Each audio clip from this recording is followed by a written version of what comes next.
Toujours avec Louis Dragnel, Joseph Massescaron, Jean-Sébastien Ferjou, Laetitia Guinan. On a le plaisir d'accueillir Fabrice Le Sachet. Bonsoir à vous. Bonsoir. Vous êtes vice-président du MEDEF, vous représentez les patrons, les petits, les grands, hein, pas que les grands d'ailleurs. On a aujourd'hui un sommet qui s'appelle Choose France. On a l'habitude, ça fait 7 ans que ce sommet existe. On a l'impression qu'aujourd'hui, et c'est d'ailleurs Marc Fiorentino qui le dit, c'est plutôt pour encourager les patrons français à ne pas quitter la France qu'à faire venir les investisseurs étrangers. Mais bon, je lui laisse la formule. En revanche, on a un Premier ministre qui s'est adressé aux chefs d'entreprise en leur disant « rassurez-vous ». Rassurez-vous. Alors, rien que de le dire, ça les fait flipper. Écoutez Sébastien Lecornu et je vous passe la parole. Les ministres ont besoin d'avoir des acteurs du monde économique qui parlent clairement, qui rassurent leur base sur les problèmes qui n'existent pas. Comme l'a dit la ministre, vous avez des taxes qui n'existent pas. On fait peur actuellement à une partie du pays avec des taxes qui n'auront jamais d'application, parce qu'elles ne sont pas constitutionnelles, parce qu'elles n'ont pas d'assiette. Ne vous inquiétez pas trop de ce qu'il y a dans le budget. Avant tout, inquiétez-vous du fait qu'il y ait bien un budget. Ensuite, sur ce qu'il y a dans le budget, inquiétons-nous de ce qui peut vraiment y être, pas de ce qui n'existe pas. Voilà pour Sébastien Lecornu. Excusez-nous, mais les bras nous en tombent. Alors, lesquels n'existent pas? Alors, lesquels n'existent pas? Il y a une liste d'une dizaine de taxes, donc il faut être précis. Lesquels? Et lesquels vont Aujourd'hui, sauter? il y a 53 milliards d'euros en plus, après un budget l'année dernière où il y a eu 15 milliards d'euros en plus pour les entreprises, 6 milliards pour les ménages, 15 milliards pour les entreprises. Cette année, on est à 53. Sur les 53, quelles taxes sont celles qui adviendront et celles qui n'adviendront pas? Pour le moment, ce sont des amendements qui ont été votés par l'Assemblée nationale. Nous sommes très cartésiens. On a pris notre calculatrice et ces 53 milliards d'euros, c'est un record. On va être à 44% de prélèvements obligatoires en France, un record. Donc on a besoin d'activité économique. En fait, le seul sujet qui doit nous occuper, c'est comment on produit plus en France pour gagner plus en France. Ça intéresse tous vos spectateurs. Comment on peut gagner plus? En produisant plus, en ayant des services, des biens manufacturés qui ont une plus forte valeur. C'est de l'investissement, c'est de l'innovation. Mais si on pompe les entreprises tout le temps, pour de la fiscalité, pour ne pas réduire les dépenses, elles vont pas beaucoup innover, elles vont pas beaucoup investir. Ce qui veut dire que vous êtes dans une position d'attentisme total. Parce que quand vous avez quelqu'un qui vous dit « confiance », alors là, c'est panique à bord, hein, franchement. Non mais soyons sérieux, les chiffres montrent qu'il y a, sauf le troisième trimestre, un ralentissement des investissements privés en France. D'ailleurs, les ménages, c'est la même chose. Hein. Il y a une augmentation de l'épargne qui est très importante. Record, là, et donc, ça veut dire que ni les particuliers, ni les entreprises n'ont de visibilité, n'ont de confiance dans ce budget. Et ce qui est important, c'est d'être très au clair sur ce qui va se passer. Parce qu'on ne peut pas dire aux chefs d'entreprise aujourd'hui, mais attendez, vous verrez, le Sénat, il va détricoter. Mais il va détricoter quoi? Qu'est-ce qui va rester? Parce que si on commence avec une douloureuse à 53 milliards d'euros et qu'on termine avec une petite addition à plus 20 milliards d'euros, après plus 15 milliards d'euros, chez nous, ça fait plus 35 milliards d'euros en calcul. Donc voilà. C'est terrible. Et concrètement, ça veut dire gel des investissements, gel des embauches, gel de tout en réalité. Ah oui, le chômage remonte. Le chômage remonte. Et surtout, même si on se place dans la perspective de l'État, des recettes fiscales, lorsqu'on tape les entreprises, on fait chuter les recettes fiscales. Je prends un exemple très simple. Taxe sur les aéroports. Aujourd'hui, 4 fois moins de passagers en France que chez nos voisins. Lorsque vous rajoutez 120 € sur un billet d'avion long courrier et plusieurs euros sur des courts courriers ou des vols intérieurs, eh ben vous avez une chute et vous voyez que les low cost vont ailleurs, que les hubs se font ailleurs. Je prends cet exemple de l'aérien, mais vous pouvez multiplier sur tous les secteurs, puisqu'on a des taxes sectorielles dans l'agroalimentaire, on a des taxes sectorielles quasiment partout aujourd'hui. Et donc ça s'empile, et en même temps, on ne fait pas les réformes. Où sont passées les économies? Avis de recherche? Où sont passées les économies? On lance l'avis de recherche sur CNews et Europe 1. Une question de Louis Dragnel. Alors Fabrice Le Sachet, comment est-ce que vous qualifieriez la politique actuelle du gouvernement, politiquement? Anti-entreprise. Aujourd'hui, c'est anti-entreprise. Très clairement. On a tourné la page de la politique, entre guillemets, de l'offre, qui avait produit quelques effets, puisque le chômage a baissé. C'était la promesse d'Emmanuel Macron. Oui, mais le chômage a baissé en France. Entre 2017 et 2024, il a baissé. On a eu un solde net d'usines. Faiblement, mais plus 316 usines entre 2017 et 2024. Il y a eu des choses, parce qu'on s'est battu pour ça. Il y a eu la flat tax, qui a permis de rendre plus attractif l'investissement en capital, même si la France est un des pays pour le rendement sur le capital qui est le plus faible d'Europe.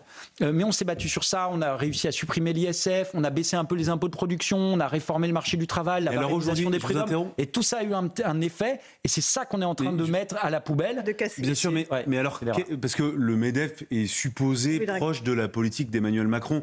Si on schématise, aujourd'hui, quel est l'état de vos relations avec... Je termine juste ma question. Quel est l'état de vos relations avec le ministre de l'économie et des finances, le Premier ministre, le ministre du budget? Comment ça se passe? Ça ne se pose pas du tout comme ça. Nous, on n'est pas proche de partis politiques. Nous, on est libre, on est indépendant, on est proche d'une politique économique qui peut fonctionner. Et donc nous, on est proche de la politique de l'offre, c'est-à-dire qui renforce les entreprises et qui permet aux entreprises de se développer, de recruter, de payer mieux, d'investir, d'innover. On est proche de ça. Et donc que ce soit le président de la République, que ce soit François Hollande en 2017 avec le CICE qui le fait, nous, on salue quand il y a des avancées pour les entreprises. Et donc on ne se positionne pas politiquement. Joseph Massescaron, je vous vois perplexe. Non, mais j'entends très bien cette argumentation qui est justement de mettre le curseur non pas sur les hommes, mais sur la politique économique. Je voudrais juste revenir sur une question qui est quand même une question qui vous concerne en premier lieu, c'est la dette. Est-ce que vous avez été étonné de la sortie de M. Le Maire, ministre de l'économie pendant longtemps, sur la dette et sur les avertissements qu'il avait adressés à Emmanuel Macron? Si on prend la dette depuis 2017, un peu plus de 800 milliards d'euros de dette, 44% c'est les retraites. Pas Monsieur le Maire qui a créé le système de répartition. Le sujet de la dette, c'est majoritairement, il y a bien d'autres choses, mais c'est majoritairement les retraites. C'est pour ça que nous, on pousse absolument à réformer. Et je dirais qu'aujourd'hui, vous couvrez les retraites seulement à 2/3 avec des cotisations. Ça veut dire que pour 1/3 des retraites, vous êtes obligé de vous endetter ou de trouver d'autres ressources. Tant qu'on n'adresse pas le sujet des retraites que tous nos voisins ont fait, d'ailleurs en changeant l'âge légal de départ, souvent autour de 67 ans, on aura de l'endettement. Ou alors il faudra baisser les pensions ou augmenter le coût du travail. Et donc cette suspension de la réforme des retraites, par exemple, n'est pas de nature à stabiliser la situation des finances publiques. D'accord, il y a juste quelque chose, pardonnez-moi.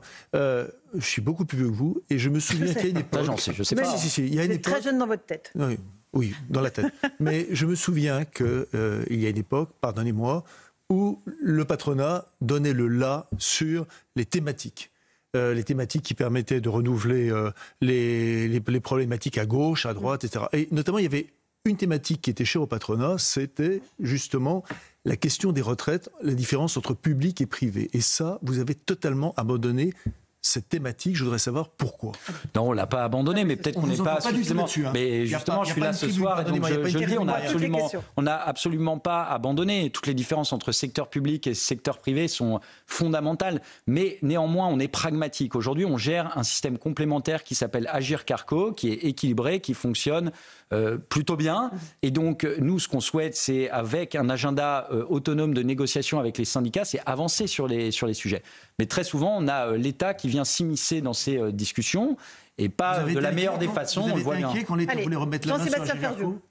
Bah bien sûr, parce que c'est un système qui fonctionne. Donc si c'est pour faire quelque chose qui ne fonctionne pas, rapidement, comme le Fabrice Le Sachet, qui est là, vice-président du MEDEF. Vous ne voulez pas faire de politique au sens de soutenir X ou X, mais ce que je comprends moins en réalité, c'est que vous ne faites peut-être pas assez de politique, parce qu'on voit bien que tous les débats français, ne serait-ce que la culture économique du pays, est-ce qu'il ne faudrait pas à un moment être beaucoup plus offensif que ce que vous faites, y compris d'ailleurs parce qu'on a entendu que c'était de la politique de l'offre, mais enfin on n'a quand même pas fait grand-chose pendant les quinquennats Macron. Vous parliez des chiffres du chômage, ils ont évolué exactement comme la courbe du chômage au niveau européen. Est-ce qu'il ne faut pas être beaucoup plus offensif pour dire mais et assumer finalement un gros mot, le capitalisme, le libéralisme. Moi, je ne suis pas là pour défendre qui que ce soit. Moi, je vous dis, ce sont les entreprises.